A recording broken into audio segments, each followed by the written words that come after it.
Good morning students. Today in this video we will discuss our first chapter from biology, that is the fundamental unit of life.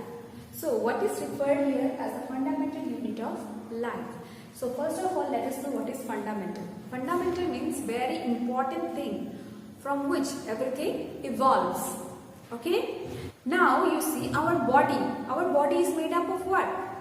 Our body is made up of trillions of cells. So here cell is referred as the fundamental unit of life.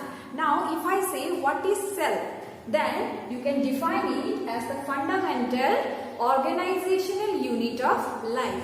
Why the term organizational is used here? Because you see cells, single cell will combine together to form tissue. And this tissue will combine together to form organs. Suppose lungs, hearts, kidneys. Okay, these things are made up of what? Group of cells. In our body we have different organs, and different organs are made up of different types of cells.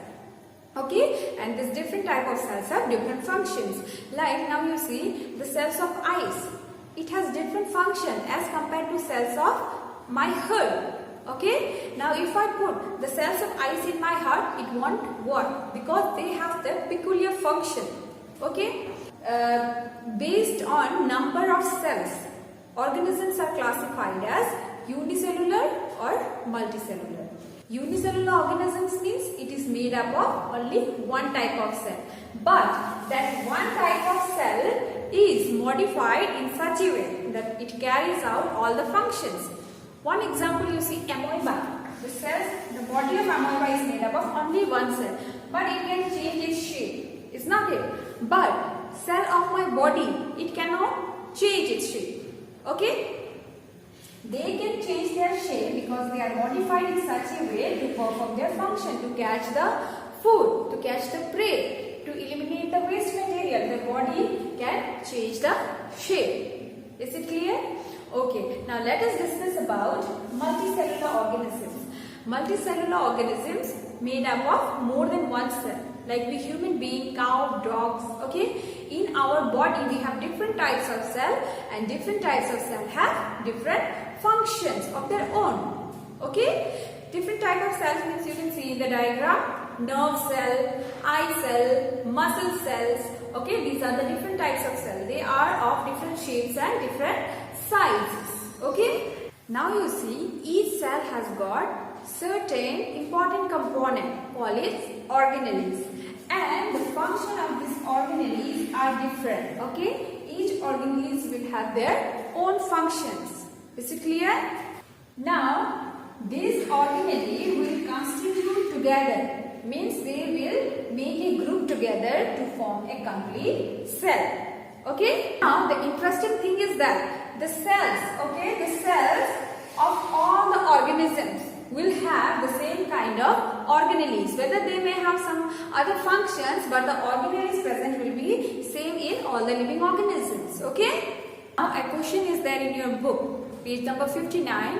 What are these cells made up of? So just now we came to know these cells are made up of a group of component called organelles. Okay, and the next one is what is the structural organization of the cell? Okay, see, if we study a cell under a microscope, we will find three things common in all the cells. So the first one is plasma membrane,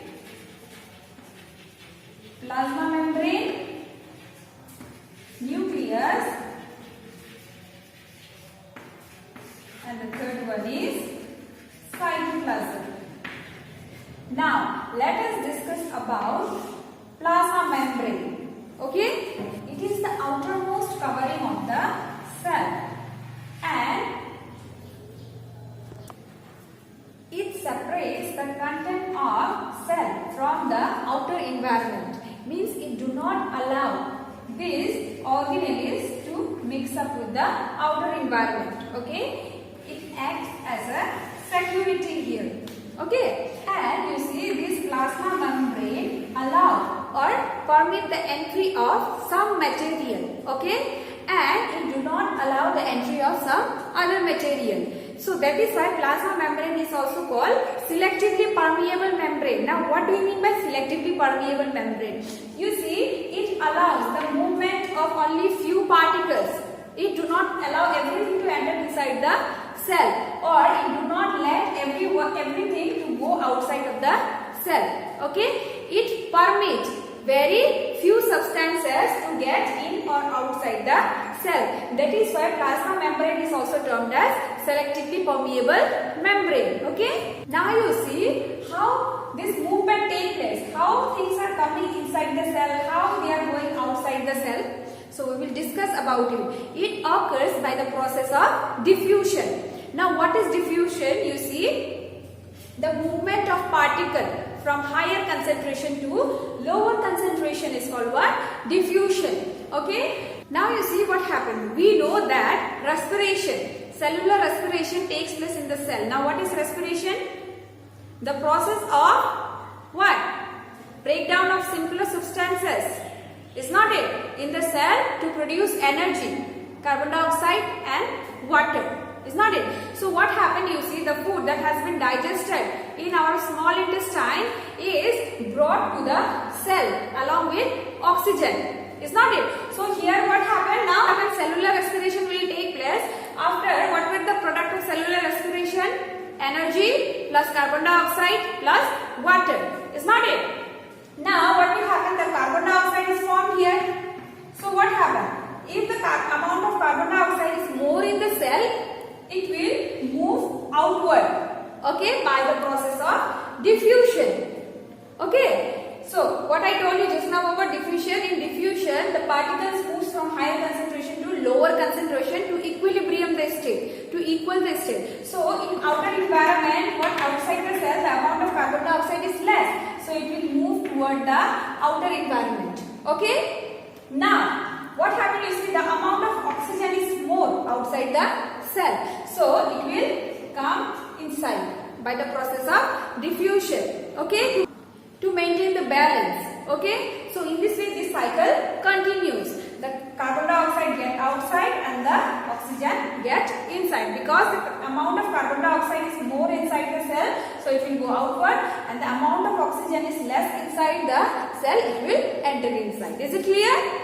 Now you see, water also obeys the law of diffusion. Water also moves, okay, from higher concentration to lower concentration, and this process is called what? Osmosis. Okay. Now you see, and the movement of water across the plasma membrane is also affected by the amount of substance dissolved in water. So now what happened? You see, the movement of water, the process of osmosis will depend on the thickness of the water. If the more substance are added in water, means the movement will be slow. If the particles, if suppose you have added sugar in the water, what happened? So it depends on the substance present in the water. If you have added sugar solution, what happened? The substance is more in the water. Is not it? So the rate of osmosis will be slow. Okay. If there is only plain water, what happened? The rate of osmosis will be more. So it depends on the amount of particle dissolved in water. Okay. Now you see what happened. Water also obeys the law of diffusion. Water also moves from higher concentration to lower concentration. That process is called what? Osmosis. Okay. You see what happened? The process of osmosis depends on the amount of particle present in the water. Okay. If more particles are dissolved in water like sugar, what happens? The osmosis will be slow. If the particles are less in the solution, the osmosis will get faster. Okay. Movement will get faster. So what is osmosis? It is the movement of water from higher concentration to lower concentration through a semi-permeable membrane is called what? Osmosis. Is it clear? Okay, now we will see what will happen if we put a plant or animal cell in sugar or salt solution or in water. Okay, you see what happened if solution contain more concentration of water. Okay, if the solution contain more concentration of water, then what will happen? You know, here also osmosis will take place. So if the outer medium means, suppose we are keeping it in a petri dish. Okay, we are putting the cell in a petri dish and we are poured water here. So what will happen? You know, the water is present more outside, is not it? So diffusion will take place. Is not it? Diffusion will take place here. What will happen? The cell will take up the water because the concentration of water is less in the cell. That is why what happens? The cell will take up water and it will swell up. Okay. Now, if the concentration is medium, okay, particles are medium, same, both in cell and both in the medium also. Here we have added some sugars. So what will happen? You know, it can go inside also, it can come outside also. Okay, but here what will happen? The amount of zinc already it is in equilibrium state, is not it? So this solution is called what? Isotonic solution. Here what will happen? Already the amount is equal, so no need to balance. Okay, see, if the medium has lower concentration of water as compared to the cell, what will happen now?